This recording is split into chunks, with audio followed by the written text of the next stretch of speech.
तो मूवी की शुरुआत एक क्रीपी से सेक्लूडेड कॉटेज और जंगलों को दिखाते हुए होती है, जो कि एज यूजुअल होता है, जहाँ पर हम तीन दोस्त जेसिका, कैलेब और टेरेसा को टाउन से दूर इसी जंगल में मस्ती करते हुए देख पाते हैं, जो कि लेक के किनारे मजे कर रहे थे। लेकिन हम नोटिस करते हैं कि कैलेब और टेरेसा ही यहाँ मस्ती कर रहे थे, तो जेसिका कहाँ पर थी? और ऐसा इसलिए होता है क्योंकि जेसिका की तबीयत खराब थी। जेसिका से मिलने टेरेसा अंदर आती है, लेकिन वो ज्यादा कुछ नहीं बोलती। टेरेसा अब जेसिका के साथ मस्ती करते हुए किताब पढ़ने लगती है, लेकिन तभी जेसिका बिना देखे ही किताब को डिमोनिक टोन में रीड करने लगती है, जो कि टेरेसा के लिए शॉक वाली बात थी। अब जेसिका अचानक से ही पजेस्ड हो जाती है और वॉमिटिंग करने लगती है और उसकी आंखों का रंग बदल जाता है। देखने में ये किसी डिमोनिक पोजेशन जैसा ही था। अब पोजेशन के चलते वो टेरेसा का स्कैल्प ही उखाड़ देती है और फिर बाहर लेक के पास जाकर कैलेब का सर धड़ से अलग कर देती है। हम अब पजेस्ड हुई जेसिका को हवा में लेविटेट होते हुए देख पाते हैं और टेरेसा रोते हुए ये सब देख रही थी, जिसके साथ ही इविल डेड राइज मूवी की शुरुआत होती है। लेकिन अभी आपको ज्यादा कुछ समझ में नहीं आया होगा कि ये तीनों कौन थे, यहाँ पर पोजीशन कैसे हुआ, राइट? तो इस चीज को समझने के लिए हमें एक दिन पहले जाना होगा, जहाँ से इन सब की शुरुआत हुई थी। खैर, अब लोकेशन होती है लॉस एंजलिस और हम एक पुराने अपार्टमेंट और बिल्डिंग को देखते हैं, जिसको जल्दी ही डिमोलिश किया जाने वाला था। एज बिल्डिंग काफी खस्ता हालत में थी, कभी भी टूट सकती थी। यहाँ पर हम एक लेडी टैटू आर्टिस्ट एली को देख पाते हैं, जो कि अपने 3 बच्चों के साथ में रहती है, जो कि है बेटा डैनी, उसकी बहन ब्रिजेट और सबसे छोटी बहन कैसी। एली यहाँ पर अपने हस्बैंड से पिछले 2 महीने से दूर रह रही है, क्योंकि उनके बीच में बनती नहीं है। खैर, उसी रात एली की सिस्टर बेथ उससे मिलने इसी स्पूकी अपार्टमेंट में आ जाती है, जहाँ पर बेथ खुद परेशान थी और वो एक कॉन्सर्ट सिंगर है और वो कॉन्सर्ट छोड़कर आई थी क्योंकि वो प्रेग्नेंट थी और ये बात उसको हजम नहीं हो रही थी। इनफैक्ट ये बात वो अपनी बहन या फिर किसी और को फिलहाल नहीं बताती है। बेथ अब सभी को गिफ्ट दे रही होती है और वो एली के हस्बैंड के लिए भी गिफ्ट लेकर आई थी, लेकिन तभी एक तनाव भरा माहौल छा जाता है और एली अपनी बहन से बात करने के लिए बच्चों को अपनी आंटी के लिए पिज्जा लाने भेज देती है। खैर, जब बेथ को एली और उसके हस्बैंड के सेपरेशन के बारे में पता चलता है तो वो दुखी हो जाती है और अपनी बहन से कहती है कि उसको इस बारे में उसे इन्फॉर्म करना चाहिए था। लेकिन एली कहती है कि उसने उसे 2 बार कॉल्स किए, एक बार जब वो सेपरेट हुई और दूसरा जब वो इस अपार्टमेंट में आई थी, क्योंकि उसके पास में ज्यादा पैसे नहीं थे, जिसको सुनकर बेथ को बुरा लगता है और वो अपनी बहन से माफी मांगती है। खैर, अब जब तीनों बच्चे पिज्जा और कोल्ड ड्रिंक्स लेकर आ रहे होते हैं तो अचानक से ही 5.1 रिक्टर स्केल पर भूकंप आ जाता है, जिससे कार पार्किंग एरिया के अंदर क्रैक्स आने लगते हैं। ऊपर एली और बेथ भी डर रहे थे और नीचे तीनों बच्चे डरकर बैठ जाते हैं, लेकिन कुछ ही देर में सब कुछ शांत हो जाता है। अब बात यहाँ पर इतनी सी नहीं थी। डैनी देखता है कि भूकंप आने की वजह से वहाँ पर पार्किंग के अंदर एक होल बन चुका है, जिसके अंदर जाया जा सकता था। वो खुराफाती तो था ही, तो वो नीचे चला जाता है, जहाँ पर उसे ढेर सारी किताबें मिलती हैं और कुछ विनाइल रिकॉर्ड्स मिलते हैं, पार्ट 1, पार्ट 2 और पार्ट 3। उसको एक फोटो भी मिलती है जिसके अंदर 3 प्रीस्ट होते हैं। साथ ही साथ उसको एक सील्ड कब्र मिलती है और आसपास ढेर सारे होली क्रॉसेस थे, जिससे साफ अंदाजा लगाया जा सकता था कि वो किसी ईविल को कंटेन कर रहे थे। बेसिकली एक वॉल्ट जैसा था। लेकिन डैनी उस कब्र में हुए छेद से एक चीज को बाहर निकाल लेता है और तभी वहाँ पर जीसस क्राइस्ट की मूर्ति नीचे गिरती है। यानी कि यहाँ पर जो कुछ भी था वो बहुत ही ताकतवर और ईविल था, तभी उसको यहाँ पर ऐसे कंटेन करके रखा गया है। अदरवाइज इतने क्रॉस और जीसस क्राइस्ट की मूर्ति होने का मतलब ही नहीं बनता। डैनी अब जैसे ही उस चीज से कपड़ा हटाता है तो ढेर सारे कीड़े उस चीज के ऊपर से उड़ जाते हैं और ये कुछ और नहीं बल्कि इविल डेड फ्रेंचाइजी की फेमस किताब है, जिसको यहाँ पर छुपा कर रखा गया था। लेकिन बेवकूफ डैनी विनाइल रिकॉर्ड्स और इस किताब को अपने साथ ले जाता है।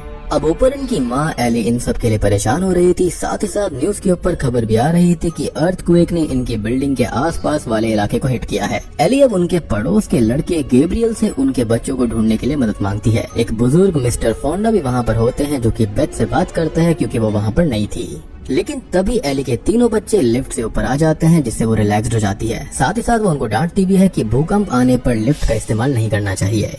और तभी डैनी उस किताब और विनाइल रिकॉर्ड्स को अंदर अपने रूम में ले जाता है। मीनवाइल एली लॉन्ड्री के काम से लिफ्ट में चली जाती है और बेथ कैसी को नहलाने लेकर जाती है। लेकिन डैनी को तो उस किताब और विनाइल रिकॉर्ड्स का भूत सवार हो गया था और वो उस किताब को ब्रिजेट के सामने खोलने की कोशिश करता है। लेकिन ये किताब कुछ नोकीले दांतों जैसी चीज से बंद थी, जैसे वो किताब न हो किसी का मुंह हो। और तभी डैनी की उंगली उन नोकीले दांतों से कट जाती है और बस उसके खून के कुछ छींटे किताब के ऊपर गिरते हैं, जिसको शॉकिंगली ये किताब सोख लेती है और बस वो किताब खुल जाती है। अब इस किताब के अंदर अजीब अजीब से चित्र बने हुए थे, इनकैंटेशंस थी, जो कि बहुत ही डरावने थे और किसी तरह से ब्रिजेट डैनी को किताब के पन्ने पलटने से रोकती है। लेकिन डैनी अब कहाँ सुनने वाला था। वो विनाइल रिकॉर्ड्स को एक एक करके सुनने लगता है, जहाँ पर पहले पार्ट के अंदर एक प्रीस्ट या फिर एक फादर जो होते हैं वो इस किताब के बारे में बताने लगते हैं कि ये किताब नटूरो डिमोंटो के 3 किताबों में से एक है या फिर 3 पार्ट में से एक है, जिसको बुक ऑफ द डेड बोलते हैं। और उन्होंने अपने साथियों के साथ मिलकर इसको ट्रांसलेट करने की कोशिश की है, जिससे वो पुराने जमाने के स्पेल्स और राज जान पाएंगे, या फिर ये कहें पुरानी सिविलाइजेशन के बारे में। और हम देख पाते हैं कि डैनी किताब और अगले विनाइल रिकॉर्ड को चलाने के लिए पागल हो रहा था। अब वो दूसरा विनाइल रिकॉर्ड चला देता है जिसके अंदर किताब की इनकैंटेशंस थी और फादर उसको रीड कर रहे थे। लेकिन तभी ये रिकॉर्ड डिमोनिक हो जाते हैं और डैनी इनको रोकने की बहुत कोशिश करता है, लेकिन वो नहीं रुकते और वो ना ही रिकॉर्ड को रोक पाता ना ही तोड़ पाता। जैसे डिमोनिक एंटिटी बाहर आने को बेताब हो रही थी और बस एक डिमोनिक एंटिटी तभी एली को लिफ्ट में ही पोजेस कर लेती है, जो कि बहुत ही भयानक और दर्दनाक था। ये डिमोनिक एंटिटी उसके हाथ पैर वगैरह सब कुछ तोड़ देती है और उसको बहुत ही गंदी तरह से पीटती है।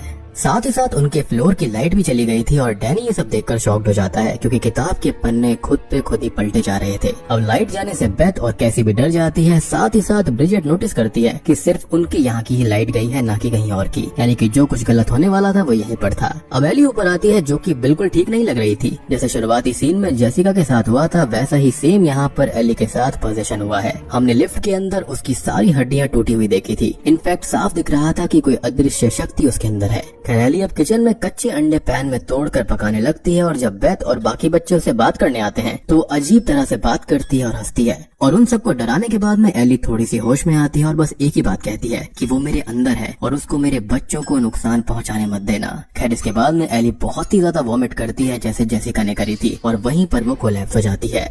खैर अब बेथ और डैनी एली को हॉस्पिटल ले जाने की कोशिश करते हैं, लेकिन लिफ्ट में जाने से ये लोग डर रहे थे और स्टेयर्स भी पूरी तरह से टूट गई थी, जो कि शायद से अर्थक्वेक की वजह से हुआ होगा या फिर ये डिमोनिक पावर हो सकती है। खैर एली को अब रूम में लिटा दिया जाता है क्योंकि इनको लगता है कि वो मारी गई है। गैब्रियल अब एली की आईज को क्लोज करता है, लेकिन स्ट्रेंजली उसकी आंखें अपने आप खुल जाती हैं। वो फिर से उनको बंद करता है, लेकिन इस बार आईज क्लोज रहती हैं, तो सबको यही लगता है कि वो मारी गई है। गैब्रियल, बेथ और मिस्टर फोंडा अब यहाँ पर एली के लिए आखिरी प्रेयर्स करते हैं, जिसके बाद गैब्रियल और मिस्टर फोंडा बिल्डिंग से बाहर जाने का एक रास्ता तोड़ने लगते हैं। शायद से वो फायर एग्जिट होगी जो कि बंद पड़ी हुई थी। अब बेथ अपने डेड सिस्टर के बगल में बैठकर उसको अपना दुख सुना रही होती है, लेकिन तभी एक फोन आता है जो कि एली का ही था, जिसके अंदर वो ये कह रही थी कि मैं जिंदा जल रही हूँ, मुझको बचाओ। और तभी फोन की स्क्रीन क्रैक हो जाती है और तभी अचानक से ही एली की आंख खुल जाती है और वो बैठ जाती है। अब बेथ उसको छूती है तो उसका शरीर जल रहा था और बस वो उसको बाथटब में डाल देती है, लेकिन तभी एली दीवार पे चढ़कर इतनी जोर से चिल्लाती है कि बेथ और बाकी सभी लोग बेहोश होने को हो जाते हैं। साथ ही साथ जो बाथटब का पानी होता है वो भी उबल रहा था। एली अब सारे फैमिली मेंबर्स पे एक एक करके हमला करने लगती है और एली टैटू नीडल को ऑन कर देती है और अपने खून को एज एन इंक यूज करती है और ब्रिजेट के राइट चीक पर चला देती है। वो उसको खत्म ही करने वाली थी, लेकिन किसी तरह से डैनी एली को मार कर दूर करता है, क्योंकि वो जानता था कि यहाँ पर कोई एंटिटी आ गई है। और अब तभी यहाँ पर ट्रेलर का फेमस सीन आता है, इनी मीनी माइनी मो।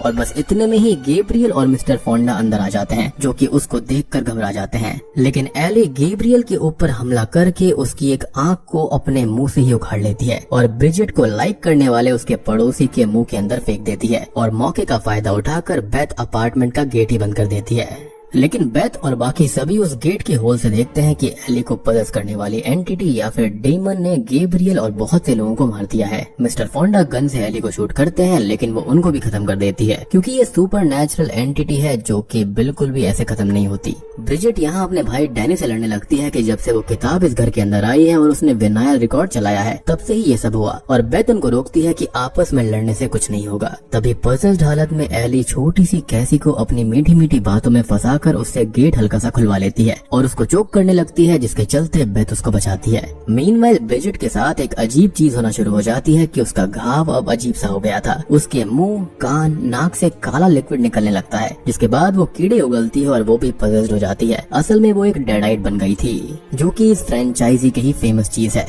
जब बेथ उसके पास किचन में उसको देखने आती है तो वो कांच खा रही होती है और देखने से साफ पता चल गया था कि वो पोजीशन में थी। एली ने अपने खून से उसके फेस पे टैटू मशीन से खरोच दिया था तो ये वहीं से हुआ था। ये एक इन्फेक्शन जैसा है या फिर एक काइंड ऑफ ए प्लेग है। खैर ब्रिजेट एक चीज ग्रेटर से बेथ के पैर की खाल निकाल लेती है जो कि काफी शॉकिंग था, लेकिन किसी तरह से बेथ बचकर भागती है और फिर वो डैनी और कैसी पे हमला करती है, लेकिन कैसी की बनाई गई डॉल की लकड़ी ब्रिजेट के सर के आर पार हो जाती है जिससे वो नीचे गिर जाती है और कैसी की बात सच हो जाती है कि उसकी डॉल उसको बचाएगी। कैसी, बेथ और डैनी शॉक थे कि ये सब उनके साथ हुआ क्या है और उनको ये एक नाइटमेयर लग रहा था, लेकिन सेफ्टी के लिए डैनी ब्रिजेट को एक बेड से बांध देता है। डैनी अब फाइनली बेथ को पार्किंग लॉट के हॉल में मिली किताब यानी कि नाटूरो डिमोंटो या फिर बुक ऑफ द डेड और कुछ विनाइल रिकॉर्ड्स के बारे में बता देता है। डैनी बोलता है कि उसने खाली 2 ही रिकॉर्ड सुने थे और दूसरे के अंदर ये इनकैंटेशंस थी जिसके बाद में ये सब हुआ। तीसरा सुनना भी बाकी है लेकिन लाइट नहीं थी और रिकॉर्ड प्लेयर भी खराब हो गया था, लेकिन बेथ को ये फिक्स करना आता था क्योंकि म्यूजिक और ये सब उसका पैशन था, वो ये सब करती रहती थी। वो रिकॉर्ड को ठीक करके 3rd विनाइल रिकॉर्ड को सुनना शुरू करती है, वो भी हेडफोन्स में, ताकि कोई और इसको ना सुन पाए और कोई नुकसान भी हो तो खाली उसको हो।